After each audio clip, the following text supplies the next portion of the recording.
All right, Chapter 3B practice test, problems 22 through 28. These are Chapter 1-2 review problems. Number 22, it says, if 5 times the quantity x minus 6 is equal to 9x, what is the value of x minus 4? So this is a two-part problem. First of all, the first part is going to be to solve for x. And then the second part is going to be find x minus 4. Okay, so we are going to ignore this part to start with. So I'm just going to come down here and write this problem as if that second sentence does not exist. All right, so we're going to solve this like we normally solve it. So we've got two choices on this one. We can either draw our arrows or we can draw an area model. Either one will get us to the right spot. I'm just going to finish my area model here. So either way, we will get 5x minus 30 is equal to 9x. All right, so we're both right there. So if you wanted to draw a mobile balance at this spot, you could. I'm going to not. I know that I need my x's. If I were to draw a mobile balance, 5 of my x's would cross off. Or by looking at the equation, I know I need to subtract 5 x's from both sides. So I'm going to get negative 30 is equal to 4x, and I did not want that to work out not very nice. I'm going to change this problem. How about? Because I just really would like it to be, let's have this, no, I can't even do that. I don't even know if I can work it out to be a nice problem. All right, we're just going to go with it, guys. All right, so x equals negative 30 divided by 4. I'm going to have to get out my calculator on this one. 30 divided by 4 is 7.5. So I'm going to get negative 7.5 for my x. Sorry about that. Okay, so that was the first step. That was the number one. So now, once I found x, it said to find x minus 4. So it's basically telling us to take the x value and subtract 4 from it. So we're going to have negative 7.5 and subtract 4 from it. So negative 7.5 minus 4, either use your calculator or do leave change opposite, and I will get negative 11.5. So that will be my answer. All right, 23. Again, this looks like an awful one. Solve for x. We've got some fractions going on. 3/7 x plus 11 plus 2/7 equals 16. All right, so we could try to change these to decimals, but they're not very nice decimals, so we're kind of in a rough spot. So I do notice on this one, you could go ahead and draw your mobile balance. Fractions get a little messy with it, but I do notice the 11 and the 2/7. They're both just numbers, so I could add them together. So if I do that, 11 plus 2/7 is 11 and 2/7. So now I'm going to have 3/7 x plus 11 and 2/7 equals 16. And then if you do not know how to use the fraction button on the calculator, please ask me and I can help you out with that. So we want to get the x by itself. So I know I need to get rid of the plus 11 and 2/7 by subtracting it from both sides. And so now we're going to have 3/7 x equals 16 minus 11 and 2/7. Again, I would definitely just let my calculator do the duty on that one. If you do that, you're going to get 4 and 5/7. And then from here, we know, like if this said 4x equals something or 7x equals something, we would divide. So we're just going to divide even though it's a fraction. So I'm going to get x equals, and once again, I'd let my calculator just do the duty for me on this one. 4 and 5/7 divided by 3/7 will give me 11. So x will equal 11. And again, if you need help with that fraction button, you just let me know. All right, 24, solve and graph, an oldie but a goodie here. Negative 5x minus 3 is greater than or equal to 27. So remember, we're going to solve this like normal equation, and then we're done. We'll deal with the inequality. So to get x by itself, I'm going to add 3 to both sides. We definitely could draw a mobile balance if you would like to. I'm going to end up getting, I'm going to come down here to work, negative 5x. I still have my greater than or equal to sign. 27 plus 3 is 30. I know to finish solving it from here, I need to divide both sides by negative 5.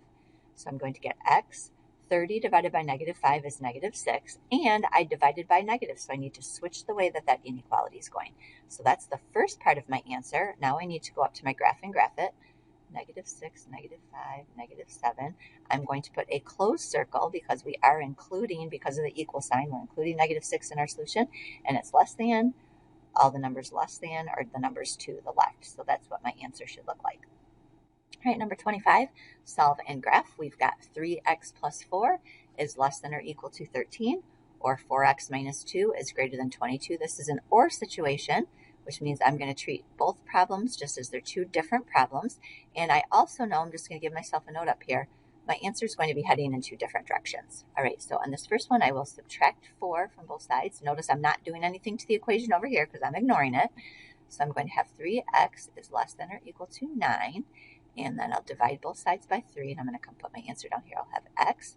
9 divided by 3 is 3, and I still have to keep that sign in my answer. Then I'll have the word or. Okay, on this side, I will add 2.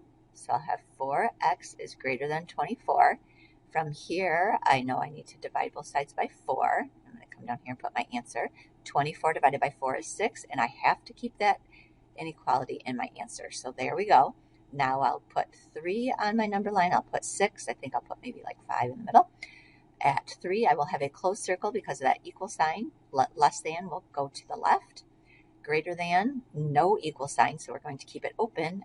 Greater than, all the values will be to the right, and that is what my answer would look like. Okay, 26, another solve and graph one. This is a compound inequality situation. So I have taught you on this one that we are going to draw lines down our inequalities just to help us separate things. I also know that this is going to be a connected graph because it is a connected problem. So first thing we want to do, we want to get that x by itself. I'm going to subtract 5, but I have to subtract it in all 3 places. So negative 11 minus 5 is negative 16. I'm just left with 4x in the middle. 17 minus 5 is 12.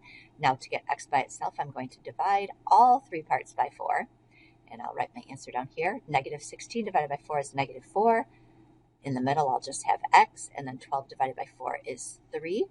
And then I simply just bring down these signs. So still less than or equal to and still less than. So there is my answer. And now I'm ready to graph it. So negative 4 goes on one side, 3 goes on the other. I think I'll put 0 in the middle. At negative 4, we will have a closed circle because of that equal sign hanging underneath the inequality. On 3, we'll have an open circle. And then I do know it is a connected graph because x is somewhere in between the numbers of negative 4 and 3. All right, number 27, we are solving for q. So I'm going to circle the q. We have t equals pqr. I do not want the p and the r, and remember they're multiplied. So to get rid of them, I will simply divide them from both sides. So they are gone on that side. So I have t over PR is equal to Q, or I could write it as Q equals T over PR, and that's all there is to that one. All right, let's wrap up this practice test with a story problem. The cost to, I'm guessing, how about rent a car? There we go. Rent a car is $30 per day plus $2 per mile. You rented the car for 1 day and spent a total of $224. How many miles did you drive? So that's what we want to figure out. I'm going to use M for miles. So I'm going to write an equation. The cost was $30 plus $2 for every mile I drove, and that's what I'm trying to figure out. So it's going to be 30 plus 2M, and I spent a total of $224. So I want to figure out how many miles was that. So the first thing that I'm going to do is subtract 30. So I'll have 2M is equal to 194, I believe. And then to finish it, we'll just divide both sides by 2. I'll get M equals, I do not have my calculator handy, so I'm just going to do a little bit of long division, and that would end up being 97 miles that I must have driven that car. So there we go.